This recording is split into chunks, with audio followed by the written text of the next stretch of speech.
میری قسمت میں بھی کوئی ایسا سجدہ کر دے جو میرے سارے گناہوں کا مداوع کر دے۔ میں تیرا چاہنے والا ہوں مگر ہے حسرت، جن کو تو چاہتا ہے مجھ کو بھی ویسا کر دے۔ میں عرض جتنا جیوں تیرا ہی بن کر جیوں، ہے میری عرض تمنا اسے پورا کر دے۔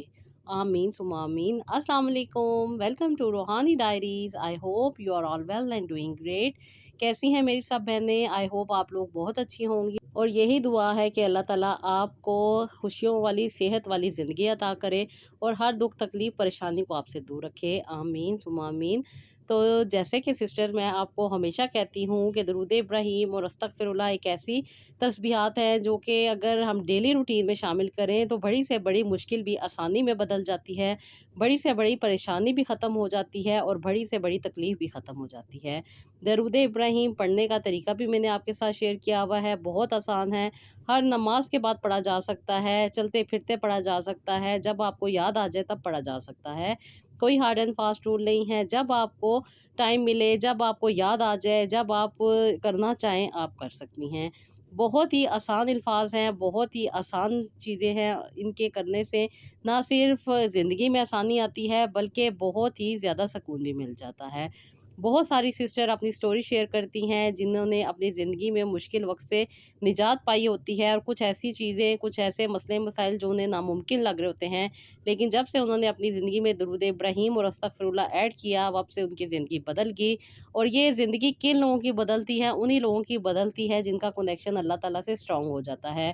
موسٹلی لوگ کہتے ہیں کہ ہم سب کچھ پڑھ رہے ہوتے ہیں لیکن فائدہ نہیں ہو رہا ہوتا، کوئی فائدہ نہیں ہو رہا ہوتا، جس کی وجہ سے ہم سوئچ کرتے رہتے ہیں ڈیفرنٹ تسبیحات پہ، ڈیفرنٹ قسم کی عبادات پہ۔ تو یہ بات نہیں ہوتی، آپ کو وہ چیز مل جاتی ہے جب آپ بار بار سوئچ کر رہے ہوتے ہیں یا بار بار آپ اس چیز کو ٹرائی کر رہے ہوتے ہیں۔ آپ لوگوں کو تب شفا ملتی ہے جب آپ کا بلیو اور آپ کا کنیکشن اللہ تعالیٰ سے اسٹرانگ ہو جاتا ہے۔ کنیکشن کو اسٹرانگ ہو جانا ہوتا ہے، اسی لیے وہ دعائیں قبول ہو جاتی ہیں۔ جب انسان دنیا کی ہر لالچ سے ہٹ جاتا ہے، اس کا کنیکشن اللہ تعالیٰ سے اسٹرانگ ہو جاتا ہے، جب وہ اچھے طریقے سے یہ سمجھ لیتا ہے سچے دل کے ساتھ کہ ہر چیز کو کرنے والا اللہ تعالیٰ ہی ہے، اور اللہ تعالیٰ نے کن کہنا ہے اور وہ فیکن ہو جانا ہے، تو انسان کی عبادات بھی قبول ہوتی ہیں، انسانوں کی دعائیں بھی قبول ہوتی ہیں، اور انسان کی زندگی میں آسانیاں بھی آ جاتی ہیں۔ تو جی ایسی ہی ایک سٹوری مجھے سینڈ کی ہے سسٹر نے، اور ان کا نام ہے عتیقہ، اور عتیقہ لکھتی ہیں کراچی سے، اور کہہ رہی ہیں کہ میں بہت اچھے گھر میں پلی بڑھی تھی اور کسی بھی قسم کی کوئی چیز کی کمی ہم نے کبھی نہیں دیکھی تھی۔ میری منگنی ہونے کے بعد آپ ہی پورا خاندان ہماری رشتے کی بات کر رہا تھا، اور ہر کوئی ہماری تعریفیں کر رہا تھا۔ ان میں وہ لوگ بھی موجود تھے جو ہم سے جلتے تھے، اور وہ لوگ بھی موجود تھے جو ہم سے بہت زیادہ پیار کرتے تھے۔ لیکن انسان جب اپنی خوشی میں مگن ہوتا ہے تو اسے یہ نہیں پتہ ہوتا کہ وہ کس کا دل دکھا رہا ہے اور کس کا دل بنا رہا ہے۔ بہت ساری ایسی باتیں ہو جاتی ہیں جس سے کسی کی دل آزاری ہو جاتی ہے۔